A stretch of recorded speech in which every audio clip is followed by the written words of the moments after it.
Broadcasting the information the mainstream media won't touch. This is The Richie Allen Show in association with DavidIke.com. He was on the programme last October to talk about how his practice in Bermondsey, East London, had been shut down after 40 years of exemplary care and service to his community. It was closed down by the Care Quality Commission, which is an NHS body which judges the efficiency and safety of GP surgeries. There was nothing inefficient and there was nothing unsafe in his surgery. Like I said, beloved and trusted by the community he'd served for so many years. He's also the author of If You Want Good Personal Health Care, See a Vet. I'm delighted to welcome back to the programme to catch up on his story, Dr. David Zigmond. David, welcome back to the programme. How are you? Hello. Yeah. Well, the short answer is pretty well. The longer answer is probably rather more interesting because I've had to manage, I would say, successive rings of grief, really, for the loss of the occupation that I love, with all the connections that I had with people over many years, which I had valued a lot. But beyond that, I have to grieve really for what has happened more broadly to my profession and the idea of personal and committed care for people that you know over a long period of time, and that is vanishing from our health service. So I grieve for those things. And then, of course, there's the more personal grief that I deal with as best I can, which is about, my aging and the fact that, of course, eventually, even if I hadn't been forced out, I would have to give up what I've spent my life loving and doing.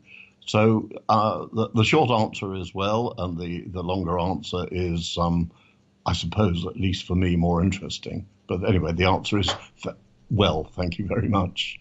David, when I say I've never suffered a great injustice, I had a very difficult time as a child, and I eventually worked that out. But I don't understand the sort of injustice that happened to you, and I can only guess and speculate that, you go through the gamut of emotions from anger to despair, from desperately wanting to, open a door or open a window and, walk into a room and it'll all be gone and things will be back to normal. I'd never, in any way try and say, well, I understand all that. Would you believe, and I'm sure you will believe, since we announced you were coming back on the programme today, and in fact, running around today, it was late when I published the details of the programme. We've had loads and loads of tweets and emails from people wishing you well.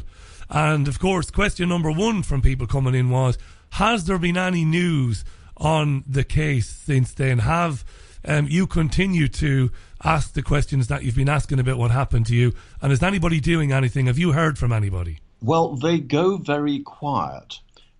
If you go onto my homepage, that's David Zigmond, Zigmond. If you go onto my homepage, there's lots of articles and letters, and I have written a letter and a long analysis of the Care Quality Commission's report. It is long, but it's readable, so if anybody's interested, they can find it. It's called The Proof of the Pudding is in the Eating. That's what it's called, and it's right down at the bottom of my article section. Anyway, in that, I very politely actually analyse the report and its unfairnesses and its inaccuracies, and I also pose to them why I think that they have made these errors, and inviting them for further discussion. And they have not responded. They've just gone quiet. So from the health service itself, I get a stony or maybe a rather anxious silence. But from other people, I've had an enormous response. I've had hundreds of people contacting me, and not just from not just patients or people from the medical affected by the medical profession, but also teachers and social workers, or just people who are very concerned about the growing disconnection they feel amidst large corporations. And then I've also had doctors writing to me from abroad. For example, I had a Danish doctor saying, help, things are happening in Denmark that looks like it's going the same way as it's going in the UK. Can you help us? Which, of course, has a certain irony in view of the fact that how can I help him? I was taken out. But of course, your experience, of course, is vital, and I don't want to sound like I'm patronising you. Your experience is absolutely vital in what's happened to you. Can I ask you this? Another question I was asked to put to you, and forgive me now, we really have had dozens and dozens of questions, because sticking with this theme, can you work this into what you've just been talking about, Denmark? And you can talk as much about what your contacts have been telling you in Denmark all you want. The floor is yours. When people say, and I hear nurses, in fact, the last time I was at my local surgery was about 8 or 9 months ago. Yes. There was a lovely nurse there, very young woman, only a couple of years in the profession. And she said to me, all of my colleagues, many of them have been in the job 15, 18, 20 years. They're demoralised. They're absolutely demoralised. And they can see the National Health Service going under and disappearing. What do they mean, David? Because listeners listening, what does that mean? When they say the health service and the staff are demoralised, they're at their wits' end, what are they talking about? Okay, what has happened is that two things have happened, at least. They are that people don't know one another anymore, and people don't trust one another anymore. Those, I would say, are two very important themes. We don't know one another anymore because the idea of personal continuity of care and personal responsibility of care has all been chopped up and divided into lots and lots of different teams, all of which are very proceduralized. And things have happened like, for example, small general practices with a named doctor have been replaced by enormous practices staffed by part-timers where people do not have a named doctor, and you're seen by a carousel of strangers. Now, what that means is that you never get to know anybody. What governs you is not your knowledge of the patient and the relationship you have with the patient, but a whole system of rules and diktats that the computer choreographs and commands you. So there's that. And then there's also the fact that in hospitals, we no longer have general physicians who might look after a number of different conditions in the same patient, usually elderly. What you now have when you go into hospital is a number of different teams, all of which is responsible for a different system or a different part of the body. So if you're aged 80 and you go into hospital and you've got a bit of diabetes and a bit of heart failure and you've got pneumonia and you've got vascular circulation insufficiency in your legs, and you're a bit depressed and you're a bit forgetful, you can easily end up under 6 different specialists.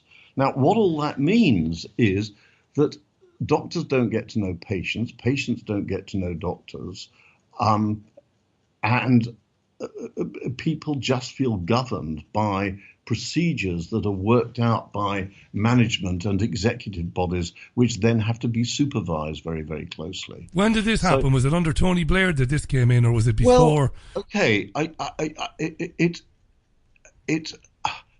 wouldn't blame any particular politician, although the idea of the internal market, in other words, you divide purchasers and providers in the NHS, that came in under Margaret Thatcher, that she thought that she could apply principles of competitive manufacturing industry to welfare. That came in with Margaret Thatcher. But the Blair government and then Tony Brown, Gordon Brown afterwards, so that was, 16 or 17 years, yeah. They polished it up, renamed some of the ideas, but essentially kept them the same. So there hasn't been a break with that. And of course, since the new Labour government, we've had the Tory government, which has just continued the same agenda. But it has been made worse with the Health and Social Care Act, which a lot of people don't understand. Give us the horrifying bullet points, David. What our American friends would call the Cliff Notes version of the Health. I'll tell you something about the Health and Social Care Act. It takes this idea of the internal market, and it amplifies it. So the idea is that you have in the health service a number of different trusts. So you have a hospital trust and you have a primary care trust. So if you go into hospital, they're looking after you. And if you're looked after in primary care, they're looking after you. And then the two trusts trade between one another. So the idea then is that the hospitals charge the primary care trust. Okay? Now, what happened with the Health and Social Care Act was that Andrew Lansley said that what he was going to do was he was going to make the GPs responsible for all for the provision of services, or the design and the provision of services for the whole of the community. So they would buy and sell hip replacements, out-of-hours services, hearing aids, pharmaceutical services, and the GPs would be responsible for coordinating that. And what it's done is it has placed an impossible and an intolerable burden on GPs, because it's very difficult to be a good family doctor. You have an enormous range of people with all kinds of problems, and you have to know everything from intricate biochemistry in the body to what can go wrong with that, and then all the way through to local charities and social resources and so on, and everything in between, and to understand people individually when they come and see you. So it's a very, very difficult job. It always was, to do it well. And what they've asked GPs to do is they're saying, not only have you got to do that, not only have you got to fulfill all these rules and criteria and so on, but you're also responsible now for negotiating the best price for hearing aids for your community, or artificial hips and so on. So they then have to get commissioners and supervise the commissioners in the purchase of these things, and to negotiate with hospitals about how to provide a good thyroid endocrinology service, for example. Well, it has become a grotesquely impossible job for them, although they are doing their best to make a good fist of it and not to panic. They're swimming uphill. Very demoralized, because an enormous amount of their work now is about either having to administer things that are very, very complex and should actually be left to expert and long-term civil servants, or they themselves are having to comply with all sorts of diktats that they're getting from other authorities, as I did, and which I fought against, and which, of course, I was ruled out on because I refused just to comply. I mean, one of the things they were asking you to do was they were asking you to spend a limited amount of time with each patient, which to, a layperson like me was horrifying, because Dr. Zigmond might have Mrs. Murphy might be, somebody that would come in and say, I've got this feeling, I've got this, and you have a quick chat, and she's on her way, and she's happy to be on her way. But then somebody, Mr. Smith might come in, and he's upset, and he's not well, and he might be on his own, and he might need an arm around his shoulder. But I've never heard anything so ludicrous. Dr. David Zigmond is on the line, and this is why he was forced out of a community where he was much loved for over 40 years, because he wouldn't comply with this crazy, stifling bureaucracy. David, Dr. David, is this deliberate? I'm not putting words in your mouth now, but we feel this is deliberate because it's about getting it to the state. I mean, how many great thinkers over the years and great writers have said, if you want to privatise something, destroy it, cause an outcry, and then come in with the solution. Is that what's going on here? Yeah, I know a lot of people think that. I don't have a strong conviction that is the case, that what they're trying to do is to destroy it and then say, see, it doesn't work. What we're going to have to do is we're going to have to sell it to a lot of American financiers or to Bupa or to Boots or something. No, I actually don't think that is the major destructive force.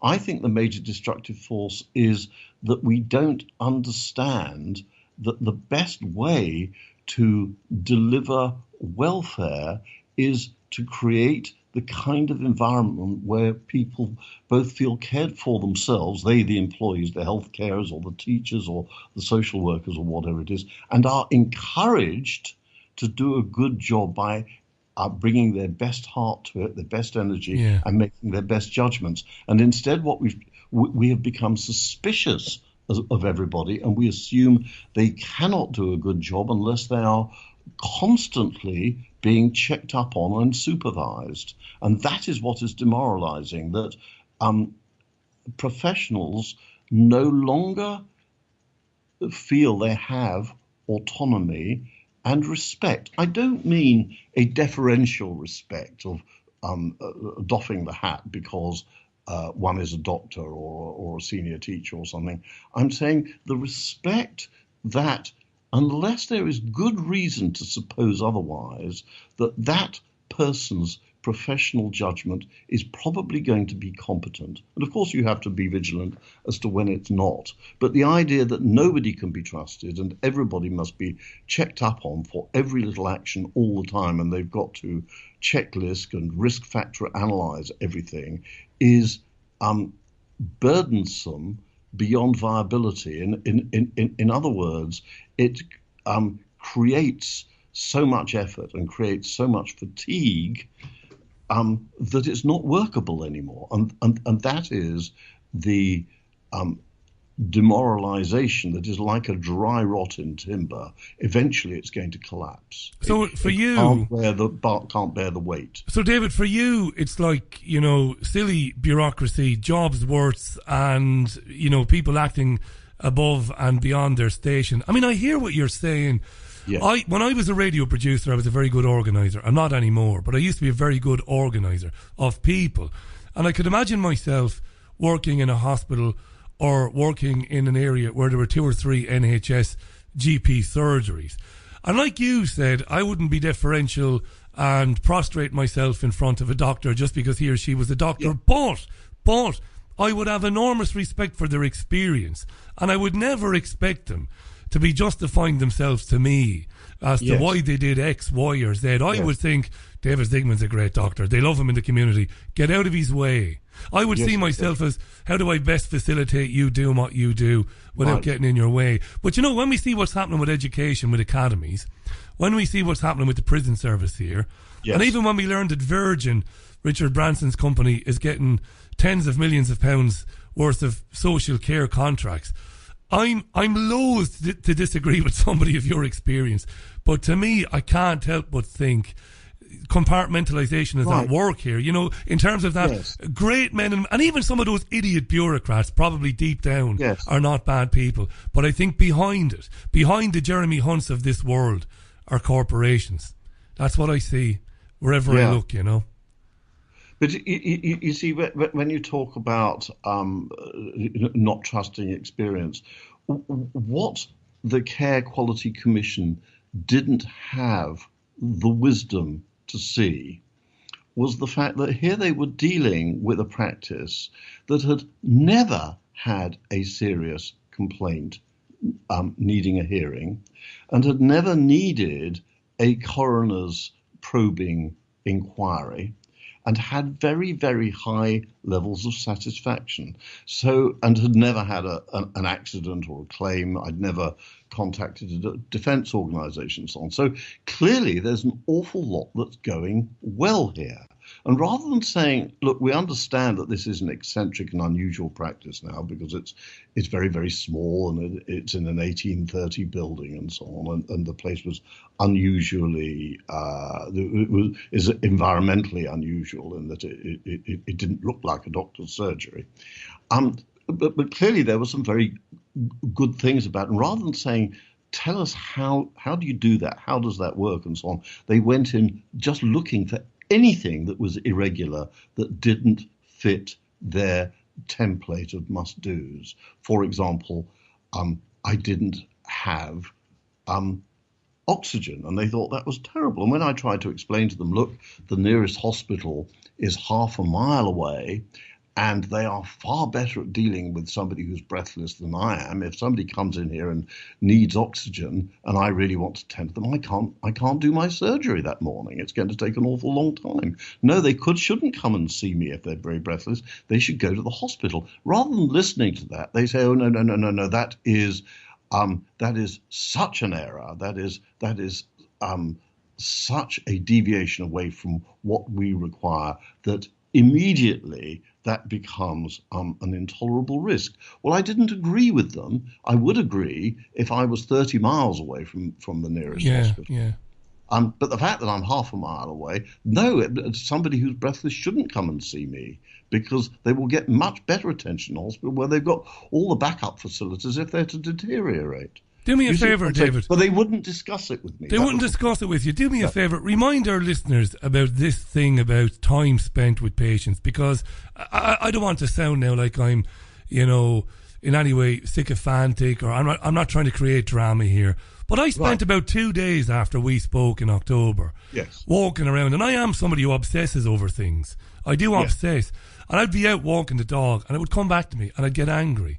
They wanted you to spend an average of, what was it at the time, 10 minutes with a patient, something like that, wasn't it? Well, I think, yes, it wasn't, that wasn't something that I said so much. What I did say, though, was that, for example, they said that there was not evidence that I was taking adequate care of my mental health patients. Why? Because I wasn't filling in their computerized depression questionnaires.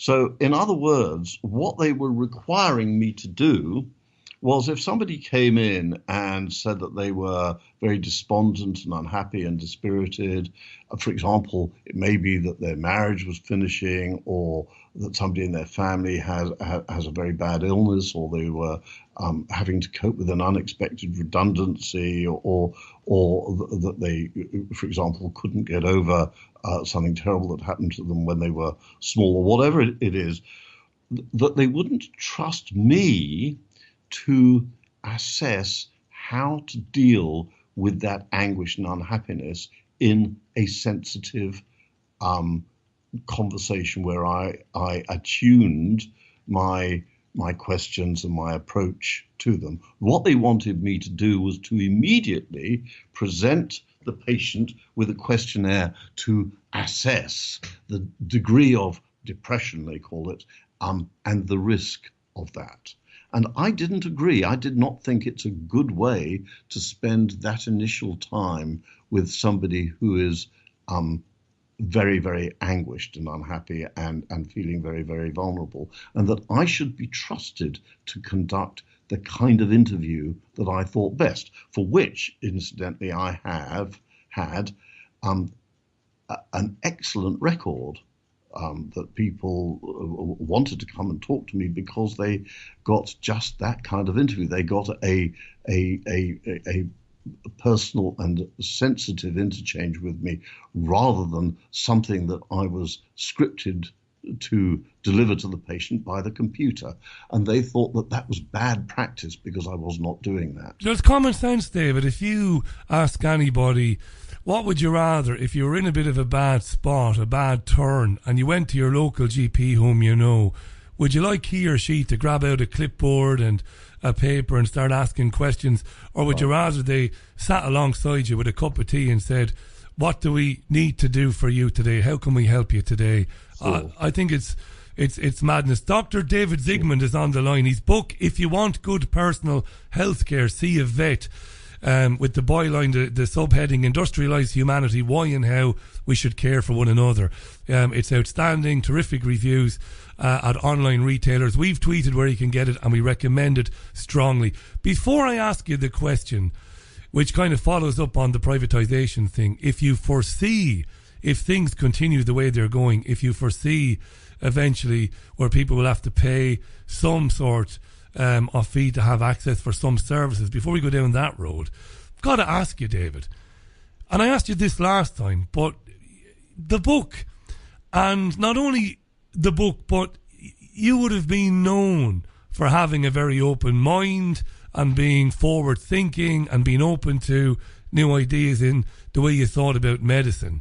Was any of that relevant to what happened to you? Were you getting in any way punished for, you know, your ideas and your embracing of alternative ways of doing things? Well, I think the evidence is that that is the case, although the Care Quality Commission and NHS England, who are my employers, would deny that. They would say, oh, no, we had to take him out for public protection. We found out that he was a very risky practice. So it's always impossible, isn't it, to prove motivation, because motivation is something internal, and if somebody denies it, how do you prove it? It's all circumstantial. However, I'm pretty sure that if I had not made my views known publicly, but always, I believe, courteously, if vigorously, if I had not done that, I don't think they would have gone for me like they did. But I accept that that's unprovable, because the other side can just deny it and say, oh, no, we were having to stick to the rules. But I don't believe that, really, because I don't believe people do have to, that authorities do have to stick to the rules like that. For example, the police don't prosecute everybody who drives along a motorway at more than 70 miles an hour, although by law, that is what they should be doing. Nor do they arrest everybody who is drunk on the street. No, they don't. And they decide when to apply those laws and when to have the wisdom not to. But we have entered a stage in the NHS where we think that all rules have to apply to everybody equally all the time. And I think that it shows a lack of wisdom, because wisdom is about flexibility. Wisdom isn't about always doing things. Wisdom, in my view, is knowing when not to do things. So, for example, the care quality, I talked to you a minute ago about the oxygen. Yeah. Yes, sometimes it would be very important that a doctor should have oxygen on their premises if they're a country doctor, for example, and they provide out-of-hours services as well.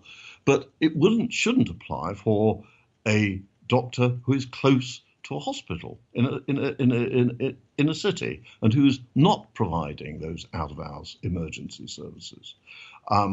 Equally, they documented the fact that I didn't do regular fire drills with checklists against the fire drills, and then meetings about how all the checklist things were done, and then follow-up meetings to make sure that the corrected checklist things were identified and actioned and so on. And I explained to them that my practice is a tiny practice. There's 4 rooms in it, and the everybody who comes in sees the receptionist. So we know exactly who's in the building, and there aren't very many of them at any time. And there's one long straight corridor with a front door at the front and a clearly marked fire exit at the back. And if there were to be a fire, you just shout, "Fire, this is not a drill." Everybody out, and all 6 people, however many there'd be in the surgery, would go to the nearest exit, which would be the one away from the fire, I would suggest. And that is a completely different situation, is it not, to, for example, one of those great big health centres that has got not just GPs in it, but health visitors and chiropodists and child like the one I go to, and so on, so on, so on. And it might have 50 consulting rooms with all these people working in it. Nobody knows who's in the building because they have an automated greeting service where people tap in a password or their surname or their date of birth and so on. So the receptionists don't know who's in the building because they don't receive people anymore. Only the computer knows who's in the building. Yes, and all these 50 consulting rooms are on 3 floors with 5 corridors. Now I can see the need. Then there really is a need with a health centre like that for fire drills. Yeah, but not in my place. But they again wouldn't accept it, and they thought that, or at least they said they thought that my not doing fire drills was posing a terrible risk to the public. Richie, of course it wasn't. You're obviously, from speaking to you twice and from reading, we've tweeted your site, by the way, macro-learningsystems.com. We'll tweet it again. You're obviously a principled man. I'm guessing that there's a massive hole in the community that you've left behind you, and I guess your patients and your neighbours are devastated by what's happened. The obvious question is, and I might have posed it last time, maybe I didn't want to pose it last time, given, despite the absolute insanity of what's happened, given the chance to do it again, knowing what you know now, would you have appeased them and gone along with them, or is it that important that you stand up to it now, that you'd change what you did? Well, you know, I've asked myself this question many times, and I'm still uncertain about it, although on balance, I think I did the right thing. Now, I think I did the right thing in terms of my integrity and probably my health. So as somebody said to me, they said, "David, you've left with your health and your integrity intact. The problem is your legs have been blown away." Yeah. Now, had I continued, I would. There's no doubt that NHS England wanted me out because I'd been a public critic, a senior public critic of the way we're going, and I think there are all kinds of follies in the system, and they don't like small practices anyway. And because I was a vocal and dissenting small practice who made my dissent very public, I think they thought, well, he's old enough and small enough that if we hit him hard in the face, he'll reel backwards and won't be able to get up again. And indeed, that is the case. That because of my age, I'm now 70, even if I'd appealed, I couldn't pay my receptionist all that time. My lease was coming to an end. It would be economically impossible to start myself up again.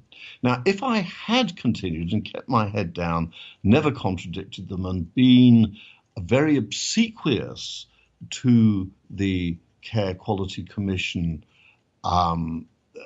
examiners, investigators, I could have said, "Oh, I'm terribly sorry about the oxygen. Of course, this is an oversight, and I do apologise, and it'll be dealt with right away. I do assure you that we'll always be, and if I'd been apologetic and deferential and so on, who knows, I might have got through, but I would have had to spend more and more of my time having to submit to draconian regulation, which is exhausting and frustrating, and I would have felt resentful that I was spending all my time in having to box tick these ever greater compliance issues, and I would have less and less time for the work that I love, which is about imaginative care of individual patients. I would have had less and less time and energy for that. And at the age of 70, I think that I probably would have got ill because of the frustration and the resentment. So it's probably saved my health.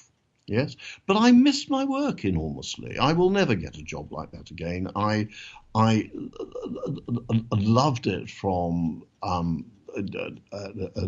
human point of view, an intellectual point of view. I loved it socially, that I had people to say hello to in the morning, who I built up bonds of affection and understanding with, and who I could often offer things that would help them get by. I was interested in their human stories.